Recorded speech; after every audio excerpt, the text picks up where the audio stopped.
आइए कहानी के अंतिम भाग में आप सभी का स्वागत है। तीर्थ यात्रा कहानी का अंतिम भाग सुदर्शन जी द्वारा लिखा हुआ।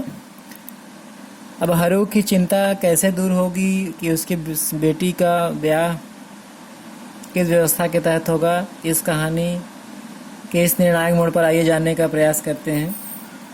लाजवंती उसे ढांढस बनाती है कि चिंता न करो, तुम्हारा संकट मैं दूर करूंगी। तेरी बेटी का ब्याह होगा, बारात के लोगों को भोजन भी मिलेगा। तेरी बेटी तेरी ही नहीं मेरी भी बेटी है। बहुत अच्छी बात कही यहाँ पे लाजवंती ने हरो से। यह सुनकर हरो की आंखों में कृतज्ञता के आंसू आ गए। कृतज्ञता अर्थात जो किए गए उपकार को माने, कृतज्ञ। जो किए गए उपकार को ना माने वो कृतज्ञ। छलकने लगे। लाजवंती तीर्थ यात्रा के लिए अधीर हो रही थी। लाजवंती को तीर्थ यात्रा पे जाना था, वो उसके लिए भी व्याकुल थी। वह सोचती थी, इस कहानी का सबसे महत्वपूर्ण पैरा, सबसे महत्वपूर्ण हिस्सा।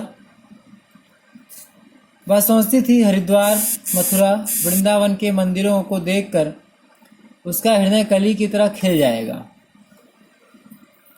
मगर जो आनंद उसे इस समय प्राप्त हुआ वह उस कल्पित आनंद की अपेक्षा कहीं अधिक बढ़ चढ़कर था। कल्पित आनंद जिसकी कल्पना की गई हो, तीर्थ यात्रा की कल्पना की, वहाँ पर तीर्थ स्थलों को देख करके मन में एक अपार प्रसन्नता का भाव आएगा।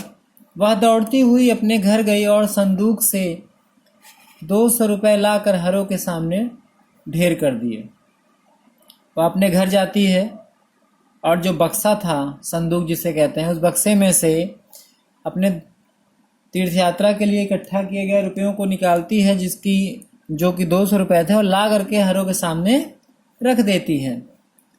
यह रुपए जमा करते समय वह प्रसन्न हुई थी, पर उन्हें देते समय उससे भी अधिक प्रसन्न हुई। सच्चा सुख त्याग में ही है। तो लाजवंती ने त्याग किया अपनी तीर्थ यात्रा का। वह समझ गई कि तीर्थ यात्रा से भी ज़्यादा पुण्य और तीर्थ यात्रा से भी ज़्यादा सुख हरो की मदद में है। अगर हरो की कुंवारी बेटी का ब्याह हो जाएगा मेरे द्वारा दिए हुए पैसों की सहायता से, तो उससे बड़ा सुख मुझे कहीं और नहीं मिलेगा, ऐसा लाजवंती ने अपने मन में सोचा। और इसी की वजह से वो क्या करती है, जा करके अपनी तीर्थ यात्रा के लिए जमा रुपयों को ला करके हरो को प्रसन्नतापूर्वक दे देती है।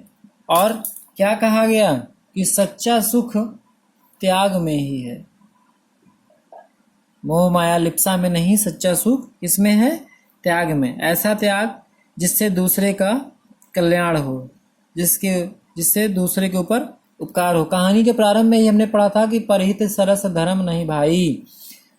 परहित, दूसरों का हित करने के समान या उससे बड़ा कोई धर्म इस संसार में नहीं है। और इस कहानी का केंद्रीय भाव वही है। लाजवंती जो कि अपने इकलौते पुत्र हेमराज की कुशल क्षेम के लिए तीर्थ यात्रा की मनौती मानती है, परंतु अंतिम समय में उसे सच्चा सुख कहाँ दिखाई पड़ता है? हरो जो कि उसकी पड़ोसन है, उसकी बेटी की मदद के लिए पैसे देने में। इसीलिए वह अपनी तीर्थ यात्रा की जमा राशि को ला करके हरो को दे देती है और उसे अपार प्रसन्नता महसूस होती है। तो इस प्रकार से कहानी तीर्थ यात्रा समाप्त हुई, पूरी हुई। आशा नहीं, उम्मीद है कि आपको इस कहानी से बहुत कुछ सीखने को मिला होगा। परहित करने की प्रेरणा मिली होगी, दूसरों का हित करने की प्रेरणा मिली होगी, क्योंकि अपना हित तो सभी करते हैं, लेकिन जो परहित करे वही इंसान होता है। कहा गया ना कि यही पशु प्रवृत्ति है कि आप ही चरें, और वही मनुष्य है जो मनुष्य के लिए मरे। इस भाग दौड़ की दुनिया में अपना हित करने वाले तो बहुत लोग हैं, लेकिन परोपकारी वही होता है जो दूसरों का हित करे, दूसरों का कल्याण करे।